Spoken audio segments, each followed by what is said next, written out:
En este video vamos a ver cómo resolver un ejercicio de tuberías a presión en donde necesitamos calcular el caudal y no queremos o no podemos despreciar las pérdidas localizadas. Bueno, el ejercicio es el que se muestra en la imagen. Como dijimos, la incógnita es el cálculo del caudal y los datos que tenemos son los niveles en los reservorios, aguas arriba y aguas abajo, que son de 260 y 240 metros, las longitudes de las tuberías, que son en total un poquito más de 300 metros, el diámetro de la conducción, que es de 150 milímetros, tenemos los valores de K de pérdidas localizadas para embocadura, desembocadura y cada uno de los codos, y además tenemos los valores de rugosidad para el cálculo mediante Darcy-Weisbach y mediante Hazen y Williams. Antes de empezar, vamos a repasar un poco cuáles son las expresiones que vamos a utilizar para el cálculo de pérdidas en este problema. Las pérdidas de energía generalizadas las podemos calcular a través de dos expresiones. La primera es la ecuación de Darcy-Weisbach, en donde la pérdida unitaria depende del factor de fricción, de la velocidad, o en otras palabras, del caudal y de la sección, del diámetro y de la gravedad. El factor de fricción, recuerden que depende tanto del número de Reynolds como de la rugosidad relativa D sobre K, en donde K es la rugosidad medida en milímetros. La ecuación de Hazen y Williams, por otro lado, nos da que la pérdida unitaria depende del caudal, de C, que representa la rugosidad de la tubería, y del diámetro. Recuerden que la ecuación de Hazen y Williams es válida únicamente para agua a 20 grados en régimen lentamente turbulento, mientras que la ecuación de Darcy-Weisbach es de carácter universal porque el factor de fricción tiene en cuenta también el número de Reynolds. Las pérdidas localizadas las vamos a calcular a través de la expresión de Borda, que dice que las pérdidas localizadas son una porción de la energía cinética, es decir, K por U cuadrado sobre 2G. Para empezar a resolver el ejercicio, vamos a plantear Bernoulli entre los puntos 1 y 2, que están en los pelos de agua de cada uno de los reservorios. Recuerden que Bernoulli es una ecuación de energía, en donde debemos contemplar la energía de posición Z, la energía de presión P sobre gamma y la energía cinética U cuadrado sobre 2G. Del lado derecho de la expresión vamos a tener las pérdidas de energía, tanto generalizadas como localizadas, que tenemos a lo largo de todo el escurrimiento.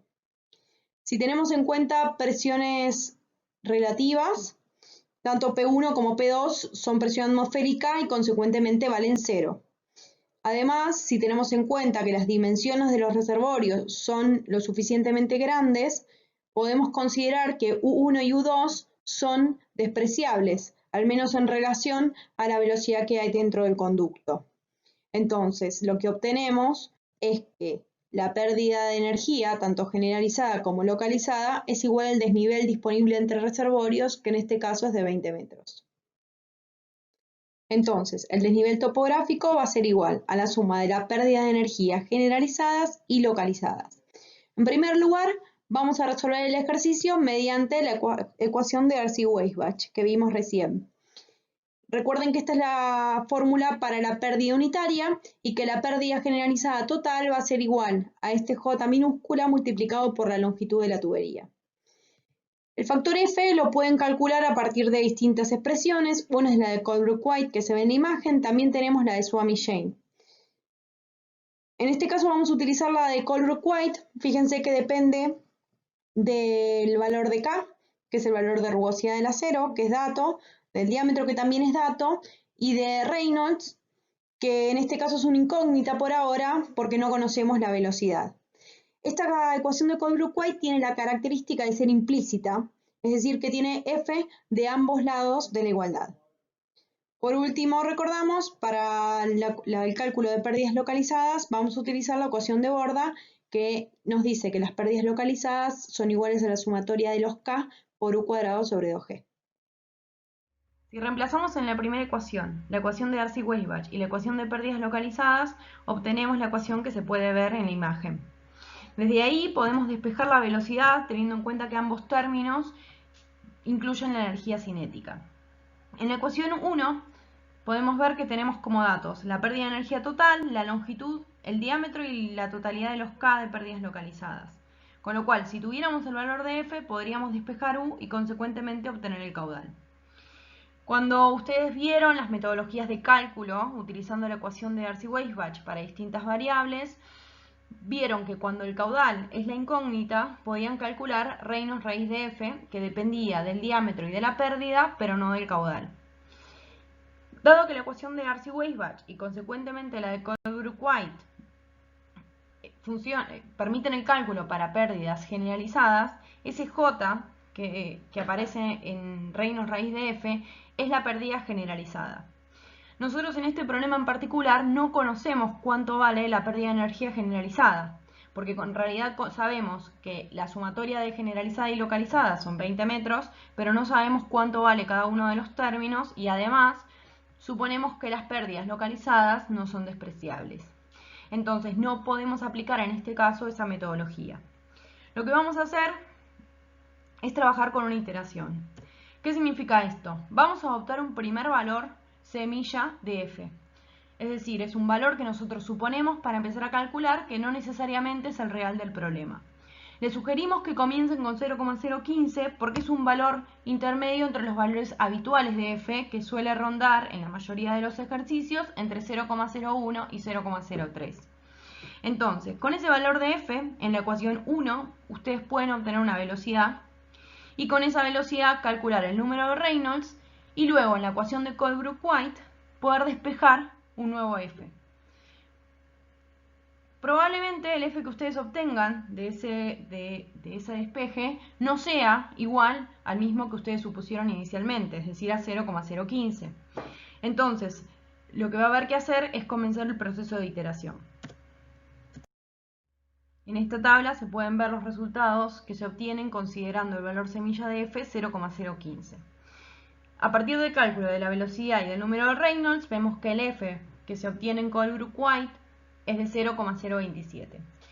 Dado que no coinciden estos dos valores, es decir, el valor con el que empezamos y el valor que obtenemos a la salida, vamos a volver a repetir todo el procedimiento considerando como inicio el f que obtuvimos al final en el paso anterior, es decir, 0,027. Volvemos a calcular una velocidad, volvemos a calcular el número de Reynolds e ingresamos nuevamente en la ecuación de Colebrook-White para poder despejar un nuevo f. En este caso vemos que a la salida volvemos a obtener 0,027, es decir, el mismo valor que teníamos en el inicio de ese renglón, con lo cual significa que el problema llegó a la convergencia y que ese es el valor real de f. Normalmente en este tipo de problemas, con una o dos iteraciones que hagan, deberían llegar a la convergencia sin problemas. Esto significa que la velocidad del problema es 2,59 metros por segundo, que es la velocidad que se obtuvo en esa iteración. A partir de ahí podemos sacar el caudal, que en este caso es de 45 litros por segundo. Si ustedes hacen las cuentas, la totalidad de pérdidas de energía localizadas en este problema es de aproximadamente 1 metro, lo cual representa un 5% de la pérdida total, que eran 20 metros. Normalmente cuando nosotros trabajamos con tuberías de mayores longitudes, van a ver en la guía de trabajos prácticos que tienen tuberías de 5 o 10 kilómetros de longitud, este porcentaje es muchísimo menor y entonces es posible despreciar esas pérdidas de energía localizadas y poder resolver este problema de manera más sencilla. Si quisiéramos resolver el ejercicio por Hassen y Williams, el planteo inicial del problema es exactamente el mismo, solo que vamos a reemplazar la ecuación de pérdida unitaria de Darcy-Weisbach que habíamos usado por la de Hassen y Williams. En este caso, la metodología de cálculo es mucho más sencilla porque la ecuación de Hassen y Williams directamente tiene un valor de C, que es un dato conocido que depende del material, y consecuentemente cuando sumamos las pérdidas de energía generalizadas y localizadas, obtenemos la ecuación que está al final de la imagen, en donde nuestra única incógnita es el caudal. ¿Por qué? Porque conocemos la pérdida de energía total, que son los 20 metros, la longitud de la tubería, el diámetro, el valor de C, y en la velocidad nuestra única incógnita es el caudal porque la sección es conocida. Esto significa que podemos despejar de acá directamente el caudal, en donde obtenemos que el mismo vale 47 litros por segundo. Esto es un poquito más de lo que había dado mediante Darcy-Weisbach.